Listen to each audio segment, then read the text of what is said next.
Vamos a explicar la viñeta de la evaluación del ensayo clínico Colcott, que se ha publicado en un artículo, el original que fue en el año 2019 en la revista New England Journal of Medicine, como se puede apreciar aquí. Pero lo traemos a colación ahora porque se acaba de publicar hace pocas semanas un análisis del subgrupo de diabéticos, de ese tipo de pacientes que ahora veremos, y en este caso es en la revista Diabetes Care. Bien, pero en ambos casos el título que ellos ponen, los autores, nos dice a nosotros y a nuestros lectores poco del contenido del ensayo clínico. Por eso nosotros preferimos acogernos al esquema PICO, la P de pacientes o población en riesgo, la I de intervención, la C de comparador y la O outcomes o resultados que se persiguen. ¿Y por qué se persiguen? Porque se supone que son estos los que causan aversión y que motivan el diseño y la implementación de este ensayo clínico. Sin más, de esa manera, nuestro rótulo es mortalidad y morbimortalidad cardiovascular en pacientes que acaban de sufrir un infarto e intervención percutánea, a cuya medicación de base se le añade colchicina o placebo durante 22 meses de tratamiento y seguimiento promedio. Bien, la evaluación, la viñeta, la ha elaborado Asunción Bacaicua López de Sabando, y se puede encontrar en nuestra página web en Evalmed en la pestaña Viñetas, que es donde nos encontramos en este momento. Pero también se puede encontrar fácilmente escribiendo en el índice, en la caja de búsquedas, aquí que pone buscar, algo que esté en el título, en el rótulo. Por ejemplo, Colcott.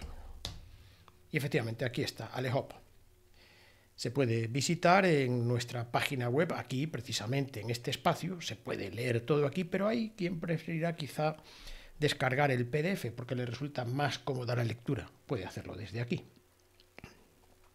Más abajo, como es habitual, estos materiales que aportamos son la hoja con los cálculos de los resultados para profesionales sanitarios, pero no solamente para profesionales sanitarios, sino para cualquier persona que se desempeñe bien gráfica y o aritméticamente. Hay muchísima gente que lo va a entender perfectamente bien, sobre todo porque además aportamos la hoja de información al usuario o el Factbox, justamente a la derecha.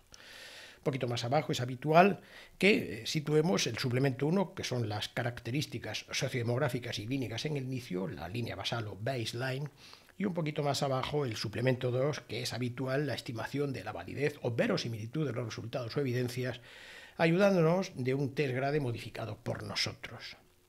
Por fin, aquí abajo está el espacio, que es donde se pone el vídeo que estamos grabando en este momento, por si a alguien le resulta más fácil, más cómoda la escucha y en fin, o visualización, tanto específicamente como simultáneamente con algunos de los materiales que aquí siempre ponemos. Bien, y podríamos bajarla desde aquí, pero es que no hace falta porque acabamos de subirla. Bien. Aquí tenemos la viñeta completa y lo primero es la introducción. Asunción Bacaicua lo que ha hecho es un resumen muy resumido, valga la redundancia, porque se trata de una viñeta, no es una revisión sistemática. De modo que lo que intenta en la introducción es situar genéricamente la cantidad y calidad de problema, que es lo que motiva, claro está, la implementación de este ensayo clínico.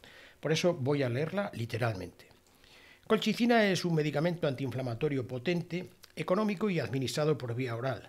Su acción antiinflamatoria, aunque su mecanismo de acción no es completamente conocido, es decir, su farmacodinamia completa no es completamente conocida, repito, su acción antiinflamatoria se debe a que A.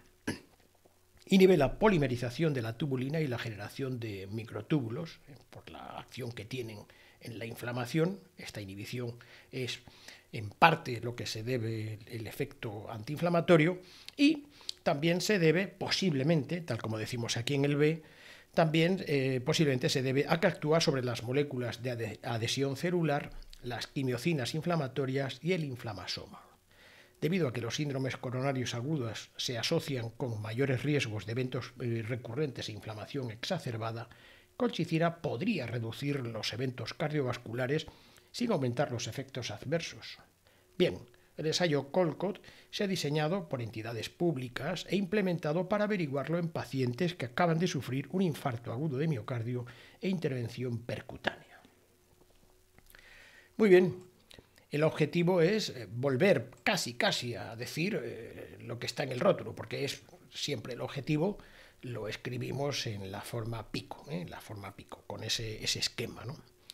En este sentido, el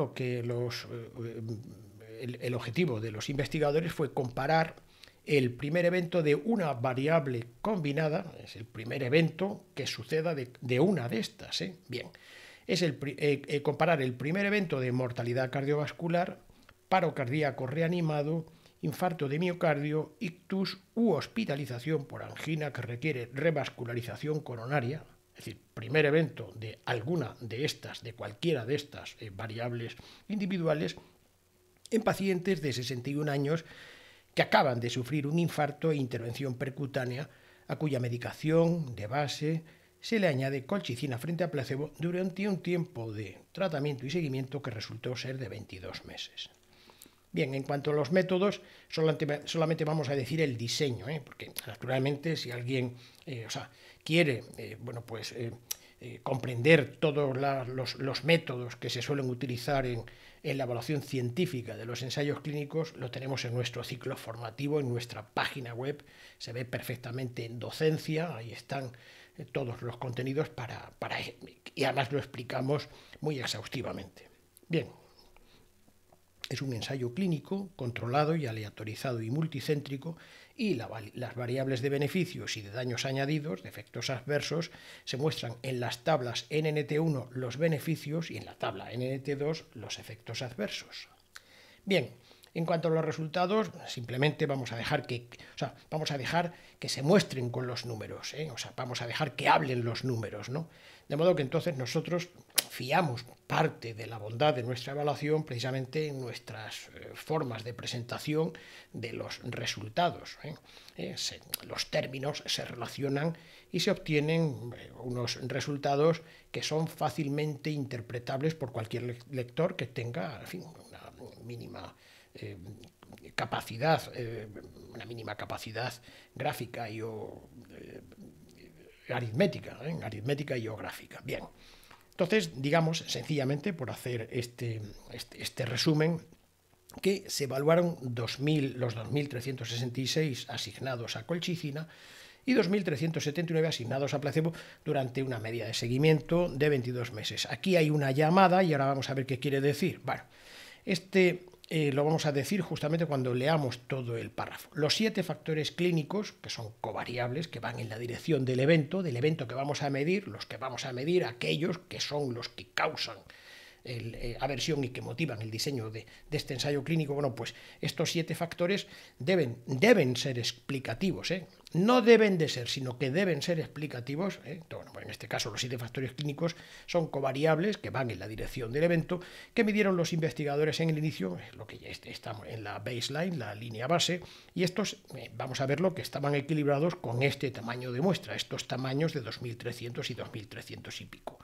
Y esto lo vamos a mostrar en el suplemento 1 y aquí abajo vamos a leer la segunda parte del párrafo y dice, dado que la clase de verdad, esto es importante porque cuando hablamos de validez muchas veces no sabemos a qué nos estamos refiriendo. Bueno, pues dado que la clase de verdad de cada resultado o evidencia y su grado de verosimilitud están condicionados a la validez con la que se ha obtenido, nosotros hemos estimado la validez con la que los investigadores han obtenido sus resultados o evidencias, ayudándonos de un test basado en el sistema GRADE, si bien modificado y adaptado por nosotros para ensayos clínicos del tipo que ahora mismo estamos analizando. Esto está en el suplemento 2 y lo vamos a ver también. Bien, aquí hay varias llamadas y conviene que nosotros, por lo menos las mostremos, ¿no? La primera es la llamada 1 y vamos a ver qué quiere decir esto. Bien, los investigadores, las medidas del efecto que utilizan es el hazard ratio en tiempo hasta el evento, de modo que nosotros podemos hacerlo, los cálculos, a través de los hazard ratio que ellos hayan obtenido, dado que no nos ofrecen las curvas de supervivencia, porque si no lo haríamos nosotros directamente, pero dado que lo hacen ellos, podemos utilizar esa estimación del efecto en hazard ratio para obtener la reducción absoluta del riesgo y el NNT, porque no se puede saber la relevancia clínica, la significación práctica de un ensayo clínico si no se llega al menos al NNT. O sea, con el hazard ratio, con el riesgo relativo, prácticamente estamos flotando, no estamos apretando la tierra, ni mucho menos. Bien, bueno, pues vamos a ver, dice, nosotros, está claro que hemos sido Asunción Bacaicoa y mi persona, en este caso, en fin, como apoyo metodológico de Valmet, hemos realizado los cálculos por incidencias acumuladas y lo hemos hecho en riesgo relativo, reducción absoluta del riesgo y el NNT. Pero también lo hemos hecho en hazard ratio, reducción absoluta del riesgo y en NNT, es decir, que lo hemos hecho de las dos maneras. Y los resultados son similares. En este caso nos han resultado similares. Ahora bien, como tenemos que elegir para no malear al lector, lo podemos hacer. Antiguamente lo hacíamos mostrando los dos resultados, pero que son prácticamente iguales, ¿no? En este caso mareábamos inconvenientemente al lector, con lo que entonces decidimos mostrarlo solamente por uno. Y siempre, cuando hay una igualdad de este tipo, preferimos aquello que está más cerca de los sujetos corpóreos. En lugar de irnos a una metafísica matemática, que en este caso podría llegar a ser el hazard ratio, vamos a hacer aquello que toca a los sujetos corpóreos y lo hacemos por incidencias acumuladas y en este caso lo que hacemos es mostrarlo en forma de riesgo relativo, reducción absoluta, el riesgo y el NT. ¿Por qué? Pues porque esto, en este caso además se puede ver perfectamente en las curvas de supervivencia de este ensayo clínico, estas se pueden asumir como si fueran una función lineal, O sea que la diferencia que hay, el espacio que hay entre las dos curvas es prácticamente la misma que la que se introduce dentro de un triángulo, el área que está dentro de un triángulo. Muy bien. Bien, ahora la segunda llamada que está aquí, ¿verdad? 3, y ahora vamos a ver también la cuarta. Vamos a ver qué quiere decir esta segunda. Bueno, pues está claro que cuando hablamos aquí decimos de verdades y de validez, vamos a ver qué es esto de verdad. Bien, podemos acercarnos a este punto de vista que tenemos en nuestra página web Evalmet y efectivamente vamos a ver que se puede consultar, bueno, pues por la razón que sea no ha salido, pero bueno, no pasa nada, hemos debido de tener algún problema. ¿De qué clases de evidencias o verdades hablamos cuando hablamos de medicina basada en la evidencia? Vamos a arreglar esto porque, en fin, no contábamos con esta, eventualidad de ahora mismo, ¿no? La segunda, de la validez, bueno, pues también tenemos otro punto de vista. ¿Qué significan validez, calidad o certeza de un resultado en el campo de la epidemiología clínica desde las coordenadas de la teoría del cierre categorial de las ciencias de la Escuela de Filosofía de Oviedo, ¿no? Y después, la última, vamos a verlo dentro de un momentito, lo veremos luego, y pone aquí 4, nos estamos saltando a las variables ya, a los resultados en forma numérica, pero vamos a decir que aquí en esta cuarta, nosotros lo que tenemos son los resultados en salud experienciales, siempre los ponemos aquí, estas son las variables de eficacia, de beneficios experienciales, y a continuación tenemos las no experienciales. ¿Y qué es esto de experienciales o no experienciales? Vamos a comentarlo dentro de un momentito también cuando hagamos el test grade, porque ahí lo vamos a explicar. Pero el lector puede apreciar perfectamente a qué nos estamos refiriendo, profundizando con este punto de vista, que es el cuarto, las variables combinadas son conceptos científicos oscuros y confusos y no experienciales. Bueno, está disponible aquí, arreglaremos esta pequeña eventualidad de la página web al terminar precisamente esta lectura, ¿no? Bien, vamos a ver, habíamos dicho, para no interrumpir más al lector, que íbamos a ver la línea basal que está aquí en el suplemento 1. Entonces, es este. Muy bien, la baseline o línea basal, para saber de qué tipo de paciente estamos hablando. Teniendo en cuenta que además, lo que vamos a leer son variables o son covariables que tienen, que se supone que explican, nosotros vamos a evaluar si son explicativas del resultado en salud que van a medir los investigadores y que nosotros vamos también a medir, Vamos a ver cómo lo miden ellos, ¿no? Está claro que si aquí, por ejemplo, pusiera pelo rubio, no es explicativo, con lo que entonces sobraría, ¿no? Vamos a ver, todas estas variables sí que son explicativas. Por ejemplo, la edad en años sí es explicativa porque se tienen más eventos cardiovasculares con más edad que con menos edad. Luego, entonces, la edad tiene una explicación parcial del resultado de la enfermedad cardiovascular al final. Naturalmente, todas estas variables lo tienen. Por ejemplo, el sexo, bueno, pues el varón tiene más riesgo cardiovascular, más probabilidad en la unidad de tiempo que las mujeres, con lo que entonces ser varón o ser mujer sí que importa en el evento cardiovascular.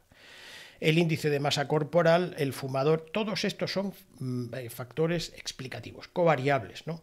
Bien, intentamos con esto ver cuánto se alejan del ensayo clínico canónico teórico, porque el ensayo clínico canónico teórico hay que evaluar primero si tiene suficientes variables explicativas del resultado en salud, además del tratamiento. Porque claro, naturalmente lo que intentamos es que todo esté equilibrado, todas las contribuciones parciales de cada uno de los factores explicativos del resultado, que estén equilibrados todos, menos menos precisamente tomar el medicamento frente a no tomarlo, porque eso sería lo que a nosotros nos daría pie a decir, muy probablemente la diferencia que hay de resultados entre el grupo con tratamiento y el grupo de sin tratamiento, si todas las variables explicativas están equilibradas, las contribuciones parciales son similares, entonces esa diferencia muy probablemente se debe a que uno está tomando un medicamento y el otro no, a la diferencia que queda, ¿no? Bien, aquí lo que solemos hacer normalmente es poner en las horizontales los factores explicativos, las covariables que están aquí, ¿no? Y en las columnas el grupo, primero el aspirante, que es el grupo de intervención, frente al control, que en este caso es un placebo, es la segunda columna. Y a la derecha lo que tenemos es el valor de P para la diferencia, simplemente como regla del dedo, por recordarlo, regla del dedo. Cuando la diferencia entre entre ambos los atributos o proporciones depende de si son variables continuas o variables dicotómicas, bueno, si hay diferencia, nosotros estimamos que es estadísticamente significativa cuando es un valor menor de 0,05. Bien, está claro que lo hacemos porque además también lo consideran así los investigadores. Pero vamos, nosotros hubiéramos hecho el ensayo clínico, también hubiéramos elegido esta significación estadística, 0,05. Bien, y cuando el valor es menor de 0,05, nosotros, como es indeseable aquí al principio, repito, al principio interesa que sean iguales y que el valor de la P sea lo más cercano a 1. Al final no, al final lo que nos interesa es que el valor de la P sea muy bajo, que sea, bueno, naturalmente para obtener beneficios, que sea menor de 0,05. Pero aquí lo que necesitamos al principio es que sean todos mayores de 0,05 para denotar, o por lo menos saber o tener una idea mínima de que ambos factores están equilibrados en ambos grupos. Bien, puesto que no hay ninguno señalado de color rojo es porque ya, en fin, ya lo hemos hecho y no hay ninguna variable en la que haya una diferencia estadísticamente significativa, por supuesto, con estos denominadores. Estos denominadores son los que tenemos aquí. El valor de P de la diferencia es el que aparece aquí, ¿vale? Bien. Vamos a ver un momentito a qué nos estamos refiriendo, ¿A qué nos estamos refiriendo? Aquí tendríamos, por ejemplo, 472 y 437. 472 y 437. Estos serían las mujeres, ¿verdad? Bien, nos da un valor de la P de 0,167, que es el que está aquí. Aquí es como lo obtenemos. Bien, bueno, pues dado que no hay diferencias, me refiero numéricas, aquí en este caso, pues si vemos cómo es la historia natural de la enfermedad, que es lo que está más cerca del grupo, o sea, perdón, que es el que viene representado aproximadamente por el grupo de placebo, no habrá diferencias con el grupo de colchicina, de modo que vamos a ver las características fijándonos en el grupo de placebo. Bien, la edad en años de estos pacientes es de 60 años con una desviación estándar a la izquierda y a la derecha de 10,6. Las mujeres están hiporrepresentadas porque hay un 18%, está claro que el resto son varones. El índice de masa corporal en kilogramos por metro cuadrado de superficie es de 28,4 con una desviación estándar a la derecha y a la izquierda de 4,7. fumadores actuales en este momento, ¿no? En el momento del ensayo clínico, hay un 30%, hay un 30% en ambos grupos, bueno, por supuesto. Con hipertensión dice que hay un 52%. Si bien es cierto, que lo ponemos aquí, que no define en ningún momento a qué se refiere con hipertensión. No sabemos muy bien exactamente a qué se refiere. Es decir, no sabemos cuál es el corte de ser hipertenso para ellos o no serlo, ¿no? Y diabéticos, que vamos a ver posteriormente este análisis de subgrupos, porque es la segunda publicación del Diabetes Care. Aquí hay un 20% en ambos grupos, bueno, como es lógico. Pero tampoco en ningún momento, curiosamente, no sabemos a qué se refiere con diabetes. No lo sabemos, o sea, lo suponemos, ¿no? Pero no sabemos cuál es estrictamente el punto de corte. Y además tampoco refiere de si estamos hablando de si hay alguno que sea diabético tipo 1 o que suponemos que son todos diabéticos tipo 2 y que alguno a lo mejor es diabéticos tipo 1. Nos ha sido imposible averiguarlo, ¿eh? O sea, vamos, de acuerdo, bien. Historia de la enfermedad cardiovascular antes de sufrir el infarto índice. Llamamos infarto índice el que motiva precisamente la inclusión en este ensayo clínico, ¿no? Bueno, pues esto lo llamamos así. Infarto índice, bueno, pues antes del infarto índice, ¿cuál es la historia que tenían, o sea, estos pacientes, ¿no? Antes de tener el infarto, bueno, pues ya habían tenido infarto un 16%, lo vemos aquí, ¿no? Una intervención percutánea, coronaria percutánea, un 17%, un bypass de la arteria coronaria, un 3,4%, insuficiencia cardíaca, un 1,8%, y ictus o ataque isquémico transitorio, un 2,4%. Repito que esto es la historia clínica que tenían antes del infarto índice, ¿vale? Bien. Y ahora vamos a ver la historia desde el infarto índice, desde el día del infarto índice hasta la aleatorización de este ensayo clínico. Es un tiempo, bueno, primero digamos que los días que pasan, lo ponemos aquí, días desde la fecha del infarto de miocardio hasta la aleatorización, es de 13,5 días con una desviación estándar de más o menos 10, se ve aquí, ¿verdad? Bien. En cuanto a los pacientes que, habiendo tenido este infarto índice, lo tienen todos, o sea que lo tienen todos, el 100%, el infarto índice lo tienen todos. Bueno, pues de esos 100, de cada 100, bueno, pues tienen una intervención una intervención coronaria percutánea como tratamiento del infarto, de este infarto índice, o sea que, entonces, es prácticamente la totalidad, por eso lo hemos dicho en el rótulo, pero bueno, en realidad son el 93% porque hay un 7% que, bueno, que no se le practica en estos días la intervención coronaria percutánea. Bien, ahora vamos a ver qué medicación se les instaura por protocolo según las guías de Canadá para este infarto índice, ¿no? Prácticamente, o sea, todos tienen estos tres tratamientos, casi todos los 4, pero vamos, prácticamente todos tienen estos tres, tienen aspirina, 98%, otros antiagregantes plaquetarios, estatinas un 99% y beta bloqueantes un 88%. Bueno, hay algunos que no tienen beta bloqueantes pues porque el infarto no es susceptible, mejor dicho, no se beneficia tanto como con otros tratamientos. Nos damos cuenta aquí que faltan, lo vamos a ver luego, que está muy bien, los factores explicativos son 7, los factores explicativos que van en la dirección del evento, pero hubiera mejorado mucho esta línea basal si hubiéramos tenido que más enfermedades, si tienen más enfermedades, aparte de lo que se llama la hipertensión y la diabetes y la enfermedad cardiovascular que tenemos aquí, que la decimos, ¿no? Y sobre todo, cuáles son los tratamientos para las demás enfermedades de base, porque también es importante el conocer que estén equilibrados. Aquí tenemos los tratamientos para el infarto índice, pero ¿y las otras enfermedades de base? En el caso de que haya más enfermedades de base, eso no lo tenemos aquí. Bueno, un poquito más abajo aquí tenemos los pacientes, o sea, los criterios de exclusión. Bueno, lo vamos a leer así un poquitín por encima, ¿no?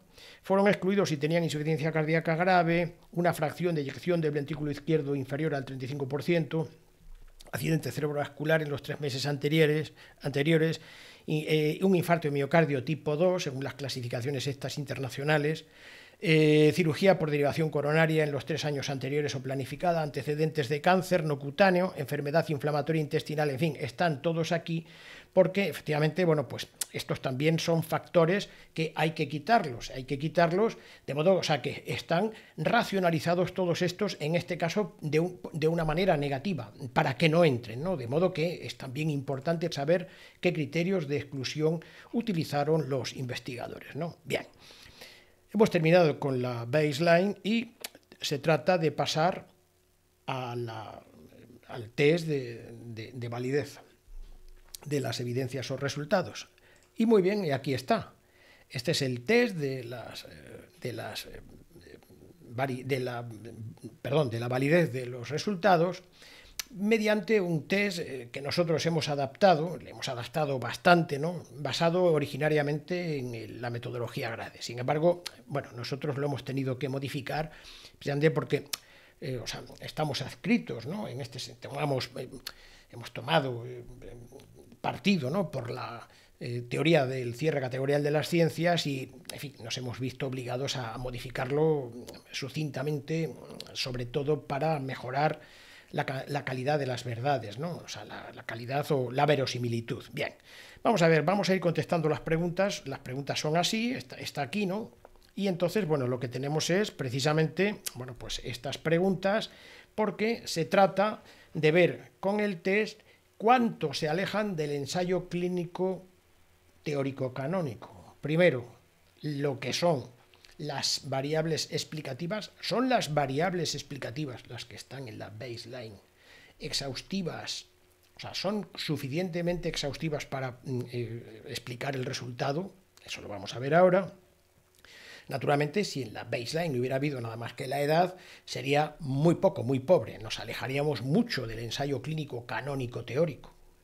Bien, una vez que damos por suficientemente apreciables, ¿no?, las variables explicativas de la baseline, de la línea basal, pues lo que vamos a ver es cuánto se alejan precisamente, o sea, las diferencias que hay, bueno, pues después en el ensayo clínico canónico teórico, o sea, respecto al ensayo clínico canónico teórico, es decir, cuáles son los fallos que hay en todas estas preguntas que hay aquí, a ver si hay algún fallo, si no están bien aleatorizados, habrá diferencias que están afectando también sobre los resultados. Si, bueno, pues naturalmente bueno, pues si por ejemplo, pues los investigadores conocen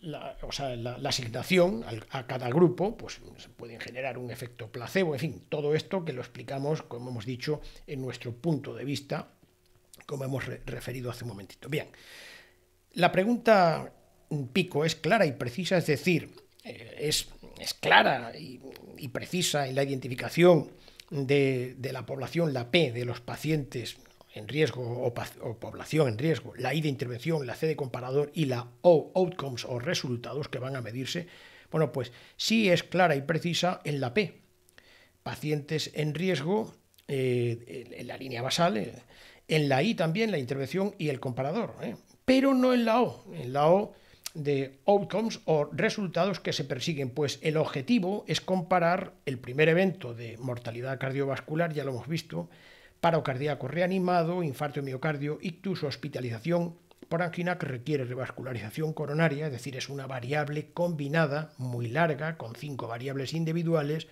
en pacientes de 61 años que acaban de sufrir un infarto e intervención percutánea coronaria, a cuya medicación de base, ya lo hemos dicho, se le añade colchicina frente a placebo durante un tiempo de tratamiento y seguimiento de 22 meses. Bien, pues aquí hemos puesto, hay quien puede tener un poco hasta de miedo, ¿no?, porque es peligrosísimo, esto es lo que llamamos una quimera, ¿no?, este animal mitológico, que es una quimera en el que tiene, bueno, pues cabeza de león, cuerpo de macho cabrío y la cola que es o bien una serpiente o un dragón, depende de la representación, ¿no? Bueno, pues esta aquí es muy esquemática, ¿no? De modo que, por eso lo ponemos aquí, cuando ya vemos que aquí la variable combinada o la variable que vamos a medir es quimérica, por eso lo señalamos aquí para que se vea rápidamente.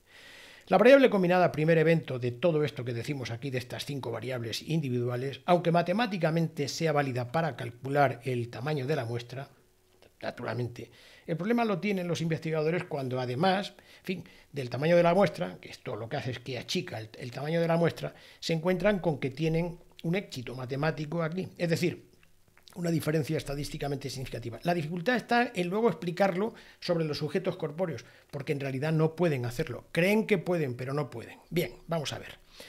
Aunque matemáticamente sea válida para calcular el tamaño de la muestra, es un concepto, los conceptos científicos son los modos de las ciencias, o sea, de los resultados en las ciencias son los modos, definiciones, modelos, clasificaciones y demostraciones. Uno de ellos es la definición, que es un resultado científico, claro está, ¿no?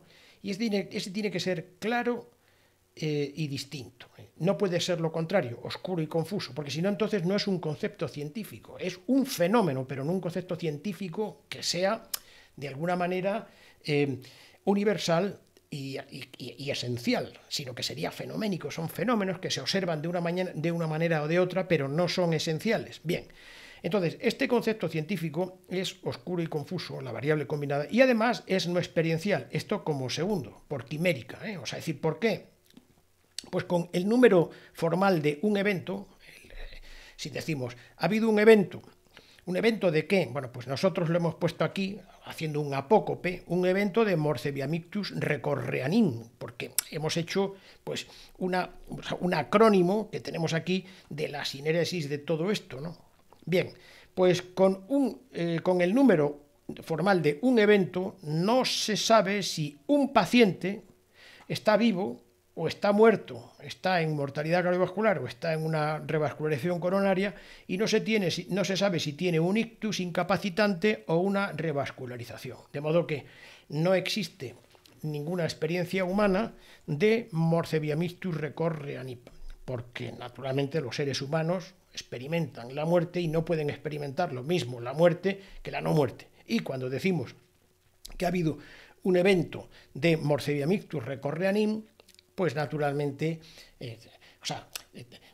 es bastante oscuro porque no sabemos si verdaderamente ese paciente está vivo o está muerto, o si ha tenido un ictus incapacitante o una revascularización. Y los pacientes, eso no lo sabemos los que estamos observando desde fuera, pero la experiencia del que lo sufre, naturalmente es muy distinta. El que ha sufrido un infarto de miocardio no es lo mismo que el que ha resultado en muerte cardiovascular, no es lo mismo. Por eso esta variable es oscura y confusa, ¿no? Bien. ¿Se efectúa la aleatorización correcta? Sí, en una proporción 1:1 sin estratificación y se asignaron 2.366 al grupo de colchicina y 2.379 al grupo de placebo.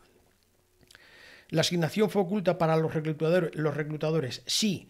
Se utilizó un sistema de web interactivo de respuesta y, bueno, tal como ponemos aquí en las páginas del protocolo, ¿no?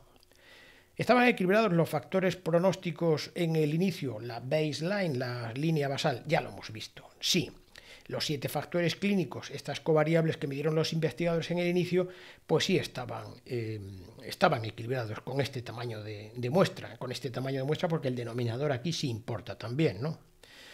Los factores pronósticos estaban equilibrados en la implementación, es decir, podemos descontar que hubiera un efecto Hausdorff, es decir, que conviene que estén equilibrados, porque si no están equilibrados, si los tratos son distintos, el trato a uno se les trata mejor que al otro, pues entonces ahí se incurre en un efecto Hausdorff. Bueno, pues no hemos encontrado más motivos de desequilibrio entre ambos grupos en la implementación que los explicitados en los demás apartados de este test, precisamente pues porque aquí sobra esto, precisamente pues porque nosotros, bueno, pues no hemos, porque en las publicaciones tampoco se añade más que los 14 folios que normalmente suelen tener estos estudios, 14 folios o menos, ¿no? Es decir, que si los hay realmente no los suelen reseñar, ese es uno de los defectos, es una pena. En alguna ocasión viene en la discusión, pero generalmente, aunque los haya, no los escriben, no se redactan, no se ponen, ¿no? Bien, es una parte importante para ver si se incurre un efecto Hausdorff, porque actualmente aquellos pacientes que están mejor tratados pueden tener mejor resultado que los que están peor tratados con cariño, los mismos tratos sociales, diríamos, ¿no? Bien. De acuerdo. ¿Se mantuvo oculta la secuencia de la autorización para pacientes y médicos que hacen el seguimiento clínico? Pues sí, sí, o sea, para pacientes y porque es a lo que ellos se refieren cuando dicen doble ciego. Esto, naturalmente, esto de doble ciego, a los alumnos cuando estamos en los cursos les decimos que no son dos los agentes a los que hay que cegar, ¿no? Sino que son cuatro, que son el reclutador y médico y paciente que están tocándose en el ensayo clínico, y después ya la siguiente, ¿no? O sea, el siguiente precisamente, o sea, que son cuatro los agentes, ¿no? Ya hemos visto tres, el reclutador, médicos y pacientes, y también lo que tenemos que saber es este de aquí, ¿no? Precisamente el siguiente, ¿no? Y para los que asignan los eventos, es decir, está cegado para los que asignan los eventos, porque normalmente, o sea, un ensayo clínico debe contar con un comité de evaluación de los eventos que sea, a ser posible, centralizado, que cometan siempre los mismos errores sistemáticos con la intervención que con el control, y eso naturalmente mantiene la verosimilitud, la calidad, ¿no? Porque en todo caso, o sea, serían siempre los mismos los que harían pues el mismo error sistemático en uno que en otro. Bueno, esto tienen que estar cegados, y eso, en el caso de que no lo estén, rebajamos la verosimilitud, la validez de los resultados, porque naturalmente puede que incurran en un efecto placebo, en un efecto expectativa, también los que están asignando, porque tienen siempre una tendencia mayor a asignar más eventos en el grupo de control que en el grupo de intervención, al menos teóricamente, cuidado, bien. De acuerdo, entonces en este caso los eventos fueron adjudicados afortunadamente por un comité independiente compuesto por cardiólogos y neurólogos experimentados que desconocían las asignaciones de los grupos de ensayo, de modo que los cuatro agentes que tienen que estar cegados en este ensayo clínico lo están. Bien, ¿es completo el seguimiento no deteniéndose antes de lo proyectado? Sí, fueron 22 meses. ¿Se tienen en cuenta las pérdidas y las discontinuaciones de los tratamientos asignados para el análisis de sensibilidad? Pues sí, en este caso, si lo parece, discontinuaron el tratamiento un 18 y un 18%, el valor de la P es un valor alto, es decir, que no hay diferencia estadísticamente significativa, aunque hay bastantes discontinuaciones de tratamiento, un 18%, pero también nos importan las pérdidas de seguimiento, que fueron muy pocas, fueron 1,6 y 2,1%, la diferencia no es estadísticamente significativa, ¿no? Pero bueno, lo deseable es que no se hubiera perdido ningún paciente, ¿no? Bien.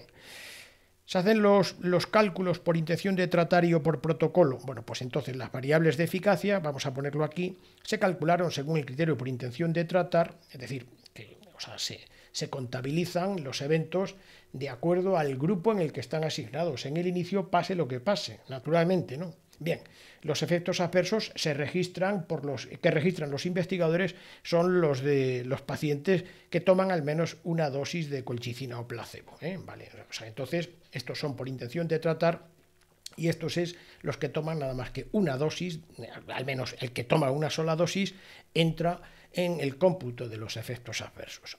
Bien, ¿los resultados son consistentes después del análisis de sensibilidad? Sí, porque ajustaron los investigadores matemáticamente por todas las covariables mediante el modelo de Cox. Es un ajuste matemático, también lo explicamos en nuestro ciclo formativo, cómo se ajusta por variables, pero aquí ahora mismo no vamos a entretenernos con esto, ¿no? Bien, y se dispuso del estatus vital de si estaban vivos o muertos del 99,5% de los participantes, de modo que la mortalidad por todas las causas era muy consistente porque tenían prácticamente la totalidad, o sea, hay un 0,5% de los que no se sabía el estatus vital y que son parte de estos que están aquí, lo que llamamos pérdidas, que hemos dicho que eran las pérdidas, de modo que estas pérdidas de seguimiento por lo menos se conocía de parte de ellas el estatus vital, ¿no? Bien. De acuerdo. La financiación, bueno, pues este es un ensayo público, en este caso hemos de decir que es elegante, ¿no? Es un ensayo financiado por el gobierno de Quebec, los institutos canadienses de investigación en salud y fundaciones filantrópicas, ¿no? Lo diseñó el comité de dirección, y todas las actividades de apoyo al ensayo, como la coordinación del proyecto, la revisión médica, la gestión de los datos, la monitorización del sitio, los sitios donde se hacen los ensayos, y la supervisión y análisis estadísticos, se realizaron en el Centro de Coordinación de Innovaciones de Salud de Montreal. Esto, naturalmente, mantiene la validez, porque en este sentido, pues es raro encontrarse con ensayos clínicos hoy en día, bueno, pues que tengan en principio pues esta forma de financiación, de búsqueda, precisamente porque en este caso es un medicamento que tiene ya años de conocimiento, de utilización, y bueno, pues no es un laboratorio el que en este momento apoya, o sea, el que quiere promocionarlo, y es las instituciones públicas a las que compete, en este caso, ¿no? Y lo hacen, el que les competa no quiere decir que lo hagan, pero es que en este caso les compete, nos compete a todos, pero en este caso además también lo hacen. Entonces, muy bien, o sea, que estupendo, ¿no? No se pueden descartar, a pesar de todo, los potenciales conflictos de intereses, tenemos que decirlo, en fin, lo hemos visto. El investigador principal, Tardif, y 18 investigadores más habían recibido anteriormente pagos de varias industrias farmacéuticas. Está claro que no ha sido de la colchicina, porque la colchicina no va a dar pagos por speech, por conferencias, ¿no? No tienen, vamos, no. 12 de los investigadores informan que no tienen conflictos de intereses por pagos en las industrias, ¿no? Bien, ahora vamos a ver cuáles son las razones sustantivas, ¿no?, que alejan a este ensayo clínico de la perfección teórica canónica de un ensayo clínico, ¿de acuerdo? Que es precisamente, o sea, decir, ese sería el que tiene la validez alta, y los fracasos, o sea, aquellos fallos que haya habido en todas estas preguntas, las contestaciones de estas preguntas, pues van bajando la validez desde alta en este escalón, moderada, baja o muy baja. Claro, está claro que tenemos una gran confiabilidad cuando es alta e incluso cuando está entre alta y moderada. Cuando es moderada, bueno, pues ya tenemos un poco más de desconfianza, pues porque el resultado, naturalmente, no podemos considerar que sea universal y esencial, sino que puede tener bastantes variaciones. No es que sea totalmente fenoménico, pero hay que tener muchísimo cuidado con estas. Y a partir de moderada, cuando es baja, pues realmente, pues, en fin, o sea, lo que tenemos es, bueno, pues una observación de fenómenos. Es curioso, si hacemos todo como ellos lo dicen, pues a lo mejor a nosotros también nos sale, pero naturalmente pues no podríamos considerar que es una verdad científica de buen pelo, vaya. Bien, vamos a ver qué es lo que dice. Bueno, pues estimación prudencial de las razones sustantivas para rebajar la verosimilitud o validez de los resultados o evidencias del ensayo clínico presente, el que está, en cuanto a la exhaustividad de las variables explicativas, la baseline, y en cuanto al alejamiento del ensayo clínico canónico teórico, que son todas estas preguntas. Bien, 1. Esto es motivo de la rebaja. Vamos a ver después, o sea, qué importancia tiene. Bueno, pues además del tratamiento de estudio, los 7 factores, que es esto, las variables explicativas, los 7 factores de la línea base pueden no ser del todo exhaustivos para explicar los resultados de la eficacia. Es decir, que podrían faltar factores explicativos del resultado que no están en la baseline. 2. Aparte de la medicación, concretamente sería esto uno de los problemas que ya lo hemos señalado en la baseline, aparte de la medicación instaurada por protocolo para el infarto índice, que hemos dicho la aspirina, las estatinas, el beta bloqueante y los otros antiplaquetarios, recordemos, ¿no? Bueno, pues aparte de estos, no se informa de la medicación para el resto de la enfermedad de base de los pacientes previa al infarto, ¿vale? Bien. 3. El tiempo medio de seguimiento fue de 22 meses y es corto para la consolidación de los eventos cardiovasculares, de la morbimortalidad cardiovascular. O sea, normalmente solemos, como regla del dedo, ¿no?, tener en la mente que 3 años para la consolidación de los eventos cardiovasculares es aceptable y mejor 5 que 3, claro está. En este caso 22, o sea que el resultado podría ser, bueno, hasta incluso, pues, podría llegar a ser hasta mejor que lo que se ha obtenido si hubieran dejado correr hasta los 36 meses, ¿vale? Bien. 4. Estimamos que es insignificante el potencial del sesgo de confirmación de los investigadores, que en este caso, es decir, no provendría del conflicto de intereses con la industria farmacéutica, por los pagos de la industria, sino que en este tipo de ensayos, o sea que son ensayos públicos en los que se va buscando pues un beneficio social, en este caso social, bueno, pues aquí se puede incurrir en el sesgo de deshabilidad social, porque el resultado positivo es querido, ¿no? El resultado positivo con la colchicina, ¿no? Están motivados los investigadores, ¿no? Pero consideramos que este potencial sesgo de confirmación es insignificante, es decir, que creemos que esto no influye, o sea, no creemos que influya, porque lo tendrían en ambos grupos, o sea, los investigadores lo tendrían en ambos grupos, ¿no? Y además están cegados, ¿no? Bien, si esto es lo sustantivo, o sea, esto es lo sustantivo, nosotros podemos decir que a este sustantivo le vamos a poner el adjetivo alta moderada, es decir, que los motivos, las razones para la rebaja de la validez son estas tres que hay aquí, porque la cuarta realmente no nos parece que es insignificante, ¿no? Muy pocas, ¿no? Bien, pues entonces nosotros del escalón alta estimamos que está entre alta y moderada, más cerca de alta que de moderada, pero claro, naturalmente es que tampoco podemos llevar a una precisión porque esto es una estimación prudencial, o sea que esto no es científico, o sea, esto es lo que nosotros hacemos. Posiblemente de cada 100 evaluadores creemos que con nuestro test, en fin, ya más mejorado, creemos que por lo menos el 90% pues harían una calificación prudencial más o menos adjetiva como nosotros, ¿no? Bien. Entonces, bueno, pues dentro del escalón bajamos desde alta a moderada, aunque creemos que está más cerca de alta. Muy bien, este es lo que llamamos la validez o verosimilitud vegetativa del ensayo clínico. Esta es, ¿no? Y ahora vamos a ver, o sea, es decir, esto es del ensayo clínico, es decir, esta es la plataforma en la que ahora van a partir cada una de las variables de resultados en salud. ¿Por qué? Pues porque ahora vamos a ver si todavía hay algún motivo más de rebaja porque alguna de las variables pues tenga algún problema en la definición, en la búsqueda de los investigadores del resultado, en la búsqueda, puede que lo busquen muy oportunamente, pero puede ser que no lo tengan preparado y a pesar de que lo busquen, pues no lo estén buscando y no lo obtengan pues porque no se registra, no se captura. Y después ya una vez que se define, se busca y se obtiene, sí se confirma el caso. Es decir, que es un caso en el que se confirma que efectivamente es el caso de la definición y que están exhaustivamente,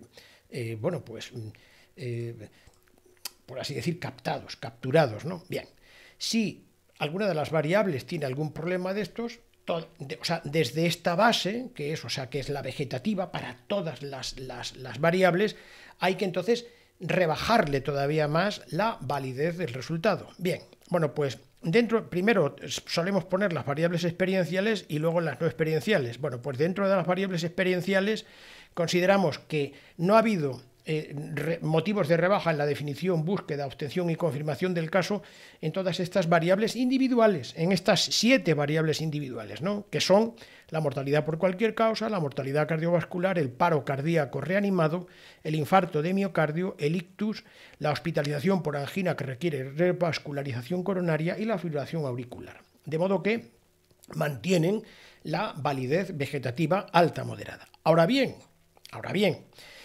los análisis de subgrupos que se hagan de cada una de estas variables, pues naturalmente rebajan la validez, rebajan al menos medio peldaño, por eso decimos que es moderada, ¿no? Esto es oportuno el decirlo porque los subgrupos son siempre más pequeños que el grupo original, que la corte completa, ¿no? Entonces se reduce la confianza en el equilibrio entre los 7 factores covariables, o sea, que van en la dirección del evento, en el inicio de cada subgrupo de intervención y subgrupo de control, aumentando con ello naturalmente la amplitud e imprecisión de los intervalos de confianza. Me refiero a lo siguiente. Cuando rebajamos, como sucede en este análisis del subgrupo de diabéticos, ¿no? Nosotros tenemos aquí, en los diabéticos, un número mucho menor, es aproximadamente un 10% de los pacientes que están en el inicio. Bueno, pues, en la corte completa, he querido decir eso. Bueno, pues aquí estos denominadores pues hace que las diferencias entre los dos grupos en la contribución que hay al resultado en salud se vea peor que cuando el número es muy grande. es la ley de los grandes números. De modo que aquí podría ser que hubiera hasta un 2% de diferencia entre ambos grupos y que sin embargo la P no lo captura, no lo capta. Esa es la razón por la que siempre aquí hay más imprecisión en las variables explicativas, en la baseline. Estos ensayos clínicos que tienen, no es un número malo, tampoco es un número bastante bueno, ¿no? Pero esto es un análisis de subgrupos solamente de los pacientes diabéticos. El hecho de que estén equilibradas, más o menos, que ya lo hemos visto nosotros, las mismas características en este subgrupo, pues naturalmente no está diseñado el ensayo clínico para estimar la potencia, no está estimada para calcular las diferencias entre esto. De modo que si se encuentran, miel sobre hojuelas, ¿no? Si no se encuentran, puede ser que existan, pero si se encuentran, miel sobre hojuelas, ¿no? Vamos a verlo, ¿no? Bien. Entonces, vamos a continuar con nuestra navegación aquí, ¿no? Bien. Entonces, este análisis de subgrupos, repetimos, bajamos la validez a moderada, ¿no? Bien, en cuanto a los efectos adversos que relacionan los investigadores con los fármacos de estudio, se mantiene la vegetativa alta moderada, porque han hecho por lo menos el esfuerzo de, bueno, pues calcular o estimar, ¿no? Un poco de verificar, ¿no? Si están o no relacionados. No quiere decir que sea una ciencia exacta, pero pueden ser las reglas de Naranjo, por ejemplo, en el que, bueno, pues es un análisis exhaustivo posterior. Ahora, cuando simplemente se registran vegetativamente los efectos adversos sin hacer las operaciones posteriores de si están bueno, pues por lo menos relacionados con los medicamentos de intervención y de control, pues entonces vamos a bajar de lo vegetativo a lo moderado, porque naturalmente, bueno, pues primero no tenemos la búsqueda y la obtención y la confirmación del caso no son lo mejor del mundo, claro está, ¿no? Bien, y ahora las variables no experienciales, por mucho que los investigadores hayan utilizado su variable principal como esto, a nosotros eso naturalmente nos importa un pie, claro está, ¿no? Es decir, eso es una decisión de ellos que no, o sea, es decir, que naturalmente tiene menos calidad científica y naturalmente nosotros nos debemos a la calidad científica, claro está, no nos vamos a poner a buscar una variable combinada oscura y confusa sencillamente pues para decirle a las personas que esa variable oscura y confusa tiene muy buenos resultados, porque si no sabe realmente el resultado, o sea, no sabe el paciente ni el clínico a cuál de ellas se está refiriendo, ¿no? Bueno, pues numéricamente, o sea, está claro que numéricamente, formalmente, sigue siendo la vegetativa, ¿no? El tema es cuando vamos a mirar en el interior de ese baúl, es decir, que el número de baulazos que hay aquí, de baúles, pues sigue siendo alta moderada, ¿no? Es alta moderada en cuanto al resultado matemático formal, pero no material, pues no experiencial. Pues el resultado numérico es autorreferencial formalmente sin estar conectado materialmente con un referencial de sujetos corpóreos que experimenten el mismo evento material con el mismo número formal. Una variable combinada como esta es un concepto científico oscuro y confuso por la confusión en su entorno, en su interior, lo que contiene el interior del baúl, derivada de las múltiples combinaciones de los porcentajes de participación de 5 variables individuales. Es decir, que si decimos que hay un 10% de primeros eventos de esta variable, pues no sabemos qué cantidad de combinaciones hay. Puede ser que sea de un 2% de cada uno, 1, 3, o sea, decir que las variables son infinitas las combinaciones, no tiene un sentido clínico, es simplemente numérico, de modo que esto es no decir nada clínico, o sea, que nadie puede tener un evento de mortalidad cardiovascular, paro cardíaco reanimado, infarto de miocardio, ictus, hospitalización por angina que requiere revascularización coronaria, ¿no? Esto es lo que llamamos un morceviamictus recorreanim, vamos, que eso no existe, ¿no? Bien.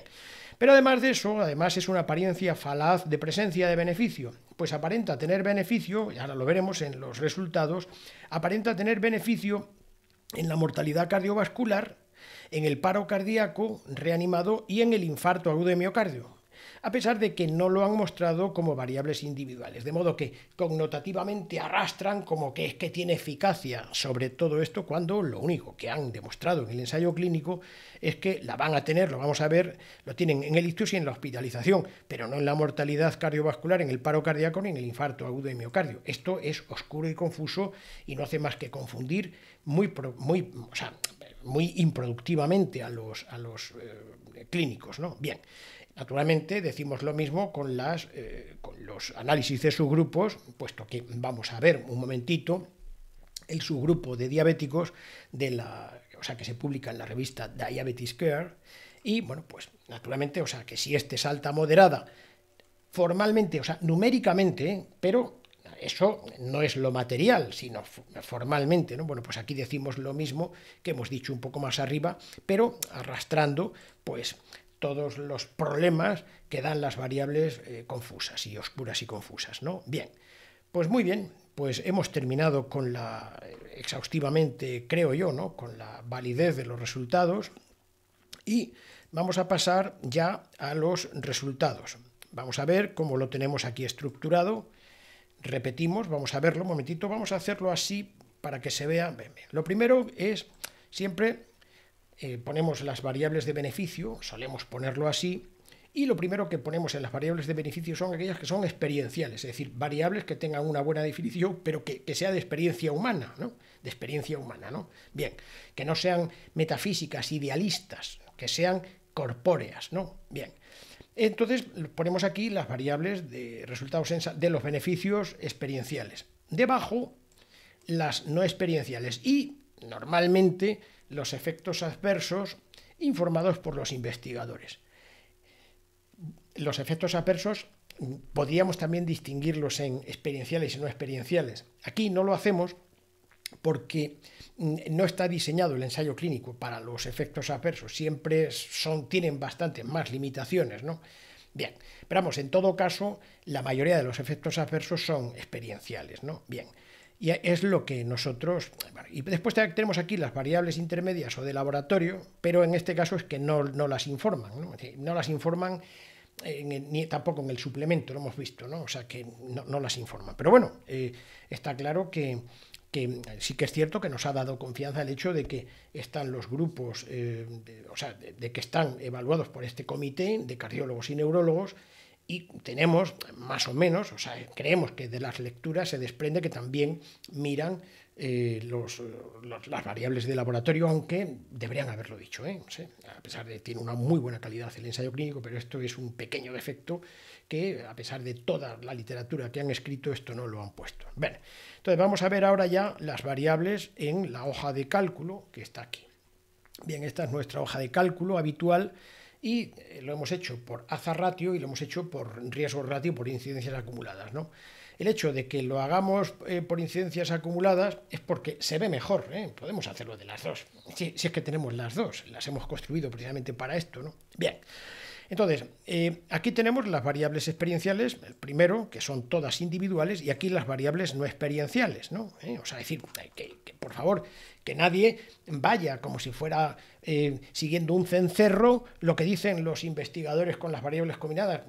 Por favor, no les hagan caso clínico, solamente un caso matemático. Esto no tiene ningún sentido experiencial, ¿no? Además que es confuso y oscuro y confuso. Bueno, bien, tenemos por costumbre... Aquí tenemos el grupo el grupo de intervención siempre es el primero, el aspirante, el grupo de placebo es el grupo de la historia natural de la enfermedad, riesgo relativo, reducción absoluta del riesgo, el NT, la potencia resultante. Aquí en medio está el valor de la P, pero no hace falta en este caso abrirlo porque da la casualidad de que aquí tenemos los intervalos de confianza. Y aquí tenemos lo que se llama el FACTbox o hoja de información al usuario. Aquí, para personas que tengan pues alguna dificultad con los intervalos de confianza y en algunas ocasiones incluso el clínico, para no tener para tener una idea, una regla del dedo aquí, ¿no? Más vale esto que nada, ¿no? Aunque 1,8 y 1,8 realmente tienen un intervalo de confianza a la derecha y a la izquierda, ¿no? Y aquí lo que tenemos son las áreas bajo la curva, ¿no? Que son los tiempos sin evento, estos tiempos sin evento y con evento, ¿no? Dentro de los 22 meses. En este caso es una variable Esto es una variable continua. Es decir, todos estos son sujetos corpóreos. Pero esto no, esto es la media de un atributo que tienen los sujetos corpóreos. De modo que es una especie de promedio que no la tiene ningún paciente, pero que le da al lector una idea de cómo está representada la presencia de evento, o sea, de cuánto tiempo de los 22 meses, por término medio, en promedio, sumando todos y dividiéndolo entre todos, tienen el tiempo que en los 22 meses está el promedio sufriendo el evento o libre del evento. Y la diferencia que hay, naturalmente, es la que hay precisamente por tomar el medicamento de intervención respecto al medicamento de control, ¿no? Lo tenemos aquí. Bien, entonces, cuando no lo tenemos señalado sobre fondo amarillo es porque no hay diferencias estadísticamente significativas, de modo que ya nos atrevemos a decir rápidamente que la mortalidad por cualquier causa no se encuentra diferencia estadísticamente significativa. En estos 22 meses sucede aproximadamente en 1,8 y 1,8 de cada 100 tratados en los 22 meses. Repetimos, ¿no? La mortalidad cardiovascular no se encuentra diferencia estadísticamente significativa entre el 0,9 y 1 por cada 100 tratados en 22 meses. Bien, el paro cardíaco reanimado no se encuentra diferencia estadísticamente significativa entre 0,2 y 0,2 de cada 100 pacientes tratados durante 22 meses. No se encuentra diferencia estadísticamente significativa entre los 3,7 y 4,1, no hay diferencia estadísticamente significativa, 3,7 y 4,1 infartos de cada 100 pacientes tratados durante 22 meses. Fibrilación auricular no se encuentra diferencia estadísticamente significativa entre el 1,5 y 1,6 pacientes tratados de cada 100, fibrilaciones auriculares de cada 100 pacientes tratados durante 22 meses. Aquí sí se encuentra diferencia estadísticamente significativa en el ictus, ¿no? Se encuentra diferencia estadísticamente significativa entre los 5 y 100 y 19, ¿no? Bien, entonces aquí lo que tenemos es un 0,8% en el grupo de control en 22 meses y 0,21 en el grupo de intervención. El riesgo relativo, bueno, pues no atraviesa el 1, entonces es 0,26, pero es más certero, más verdad decir que se encuentra entre 0,1 y 0,71, y el NNT es de 170. El 170 es que hay que tratar a 170 pacientes para evitar, un ictus en el paciente, o sea, de los 170 se evita el ictus en 1, pero no en 169, ¿vale? Bien. De acuerdo, pero este 170, pues vamos a ver qué es lo que sucede, porque claro, 170 sabemos que vamos a evitar el evento en 1, vamos a evitar el evento en 1, pero no lo vamos a evitar en los restantes. ¿Y cuál es el destino de los otros 169 restantes? Bueno, pues naturalmente, esto si lo ponemos así un poquito más para acá, ¿vale? Bien, lo que tenemos son 0,4 de cada 170, en este caso hemos puesto 170, que van a tener el evento, 0,4 que van a tener el evento, y 169 que no van a tener el evento, de modo que de cada 170, uno evita el evento, pero 169 no van a tener evento ni con colchicina ni con placebo, y 0,4 van a tener el evento con colchicina y con placebo. Este es el único que es la diferencia, ¿vale? Bien, pero como también tenemos las áreas bajo la curva aquí, vamos a hacer un cruce que es una de nuestras especialidades, precisamente para poder ver mejor la relevancia clínica. Lo vamos a ver dentro de un momentito para agotar ya el hecho de que también hemos visto aquí en el grupo con diabetes y sin diabetes. El grupo de con diabetes lo hemos sacado, claro está, de estos resultados que nos ofrecen en la revista Diabetes Care, y lo que hemos hecho luego es la diferencia con la población completa total, de modo que hemos averiguado, esto ya lo sabíamos, ¿no?, que en el subgrupo, que todos estos pacientes, cuando se les distribuye entre con diabetes y sin diabetes, los diabéticos tienen también un buen resultado aquí, un buen resultado, en fin, también es un poco impreciso porque tiene una potencia estadística baja, pero son un NNT de 63, es decir, que sucede en 0,4 pacientes de cada 100 tratados de los diabéticos frente a 2 de cada 100 tratados con placebo, en este caso de los diabéticos. Por eso lo ponemos aquí un poquitín más para acá. Ya sabemos que esto tiene menos validez que esto porque es un número que es mucho más bajo. En fin, es un 20% aproximadamente de la población. ¿De acuerdo? Bien. En cuanto a la hospitalización por angina que requiere revascularización coronaria, pues hay una diferencia estadísticamente significativa entre el 1,1 de cada 100 tratados con colchicina frente a 2,1 de los tratados con placebo. De modo que esto lo vamos a ver dentro de un momentito también en nuestros gráficos aquí, ¿no? Bueno, cuando desdoblamos esto cuando hacemos la distribución entre diabéticos y no diabéticos, aquí, a pesar de que los diabéticos, curiosamente, obtienen mejor resultado, no se percibe la diferencia con estos denominadores porque son denominadores que no son altos. O sea, 462 y 479, pues no permite estimar la diferencia si es estadísticamente significativa, ¿no? Bien, entonces aquí no se detecta, en el caso de que la haya no se detecta, a pesar de que hay una diferencia, o sea, fenoménica de 1,5 y 3,4 de cada 100 tratados, ¿no?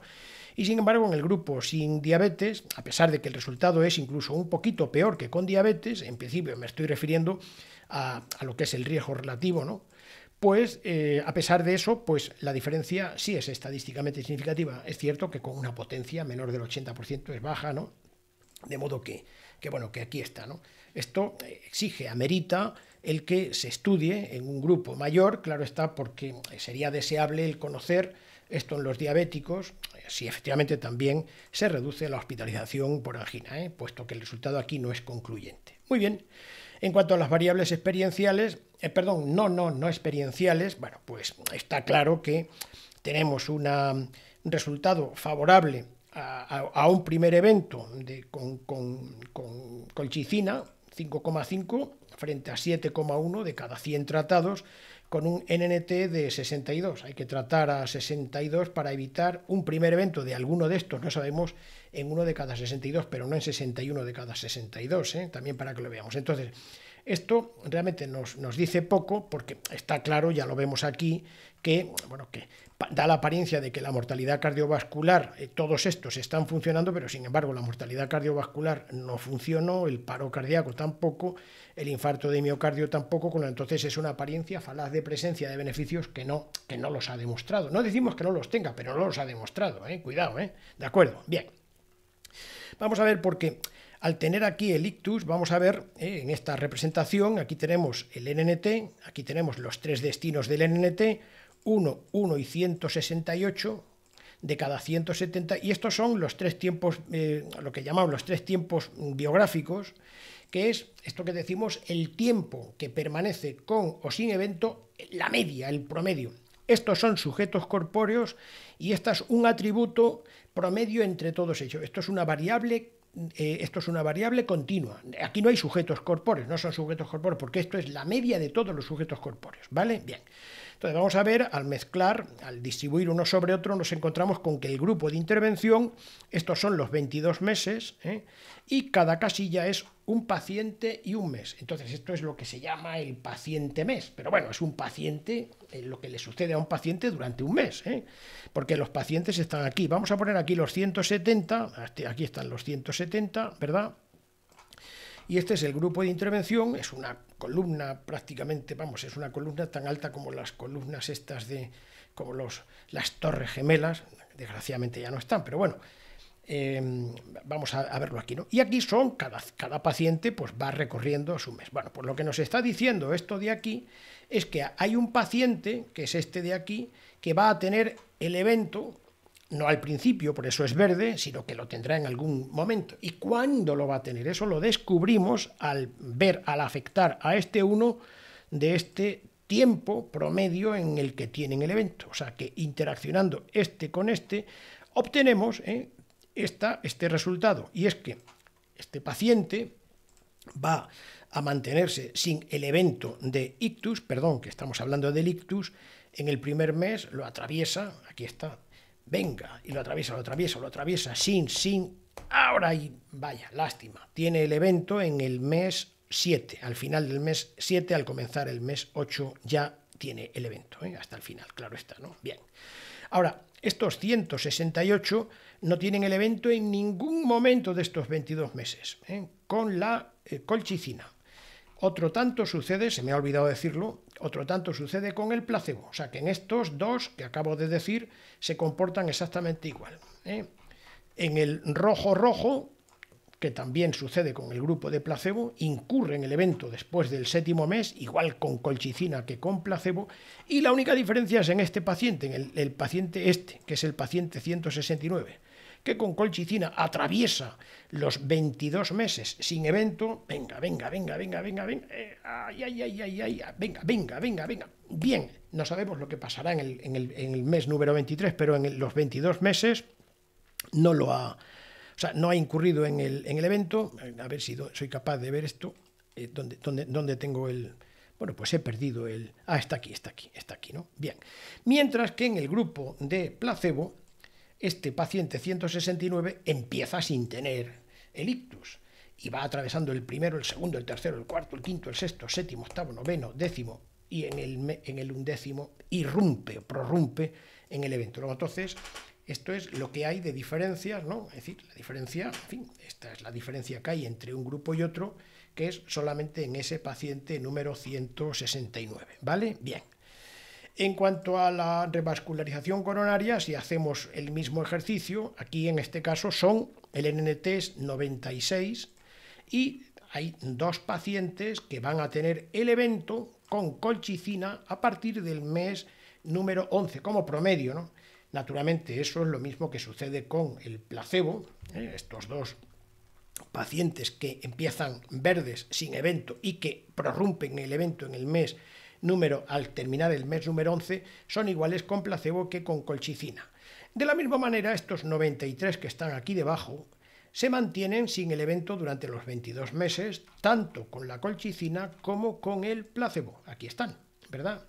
Y la única diferencia que existe entre estos dos, o sea, que ha demostrado este ensayo clínico, es en el paciente número 94 que se mantiene sin evento en el grupo de colchicina durante estos 22 meses, atravesando, por eso lo hemos puesto de color verde, mientras que en el grupo de placebo empieza sin el evento de revascularización coronaria, el primer mes, no lo tienen, el segundo tampoco, tercero, cuarto, quinto, sexto, séptimo, octavo, noveno, décimo, undécimo, y en el 12º es cuando irrumpe o prorrumpe con el evento. De modo que esta es la diferencia que hay en estas dos variables, ¿no?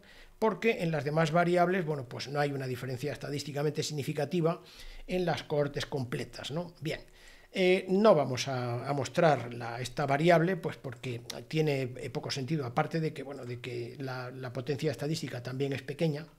Se ve aquí perfectamente porque, aunque son 62 el NNT, hay que tratar a 62 para evitar un primer evento, pues la confianza la tenemos en el 95% de que no es en 62, sino que está entre 33 y 468. Entonces, bueno, pues está muy largo en la parte de la derecha del intervalo de confianza, y si nos damos cuenta, multiplica por más de 10 el valor de la derecha al que es el valor de la izquierda. Bueno, no obstante, bueno, pues también lo vamos a mostrar aquí, porque habíamos dicho que no lo íbamos a mostrar, pero bueno, ya lo tenemos aquí hecho también, con lo que entonces, bueno, pues aquí no lo tenemos en la viñeta, pero aquí en la hoja de cálculo sí que está, y el NNT es de 62, utilizamos la estimación puntual, no los intervalos de confianza, que sería lo correcto, ¿no? Y efectivamente, bueno, pues el comportamiento es de que de cada 63 tienen el evento a partir del mes número 6,3 más o menos, en el grupo de colchicina, un primer evento, no sabemos cuál es naturalmente, ¿no?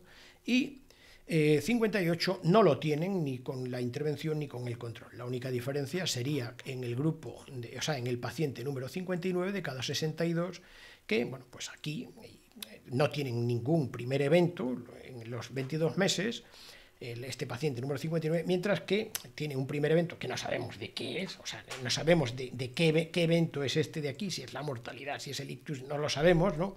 Pues este de aquí prorrumpe el evento en el mes número 11º, ¿vale? Bien. Bueno, pues estos son lo que hemos tenido con los...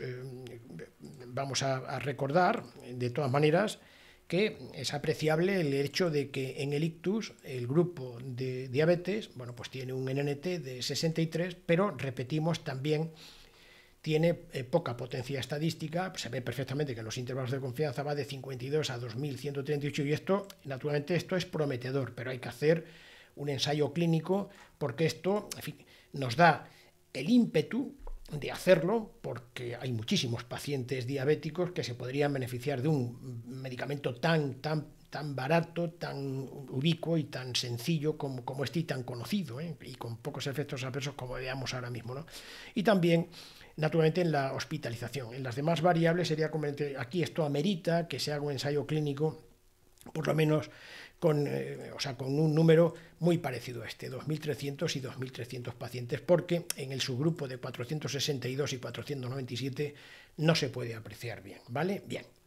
Ahora vamos a irnos a lo que llamábamos los efectos adversos, los que están aquí. Bueno, pues vamos a verlo en la hoja de cálculo, que está justamente debajo, O sea, vamos a ver, aquí están los beneficios y lo hemos puesto con un colorcito así un poco como más fucsia, efectos adversos un poco más rojizo, ¿no? Para diferenciarlo de lo de arriba, porque si no se confunden, ¿no? Bien. Aquí, naturalmente, bueno, lo que hacemos es, bueno, pues a ver si soy capaz de ponerlo bien. Vale, bien. Aquí tenemos que la única diferencia es esta de aquí. Esta de aquí, Lo demás no hay diferencia estadísticamente significativa porque si no la tendríamos iluminada de color, o sea, sobre fondo de color amarillo. Bien.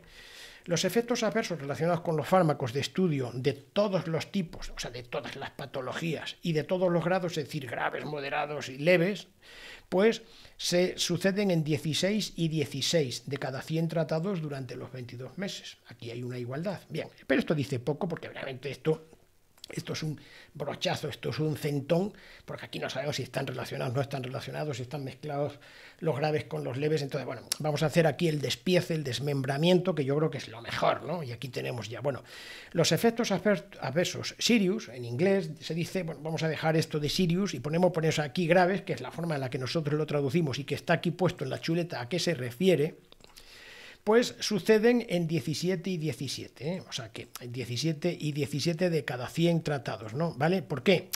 Pues este es una denominación, el Sirius, que es más específica, ¿no? Que estos que están directamente aquí, ¿vale? Bueno, en cuanto a los efectos adversos ya de esta categoría, ¿no? De estas categorías, ¿no? Pues ahora vamos a ver individualmente, porque aquí están mezclados, por así decir, de todas las condiciones, 17 y 17. Bueno, pues vamos a ver, los principales son estos graves gastrointestinales, suceden en 1,8 y en 1,8 de cada 100 tratados durante los 22 meses. Por infección en 1,9 y 1,9 de cada 100 tratados en los 22 meses. Y aquí está la diferencia en la neumonía, que sucede en 0,9 de cada 100 tratados durante 22 meses con colchicina, frente a 0,4 de los tratados con placebo. Esta es la única diferencia que se encuentra en los Sirius graves, ¿no? Porque en el SOP séptico suceden 0,1 y 0,1 y en la hospitalización por insuficiencia cardíaca 0,8 y 0,8. Bien, al finalizar el cáncer, por si acaso tiene alguna cuestión de importancia, hay que mirarlo también, ¿no? Pues sucede en 1,9 y 1,9 de cada 100 tratados en los 22 meses. De modo que aquí hemos terminado. No hay más, en fin, y bueno, pues lo que, en fin, si alguien quiere, naturalmente, preguntar alguna cuestión que esté en nuestra mano, claro está, bien, por supuesto, la Asunción Bacaicoa y mi persona, pues conjuntamente podemos intentar responderla. De modo que, nada más, muchas gracias.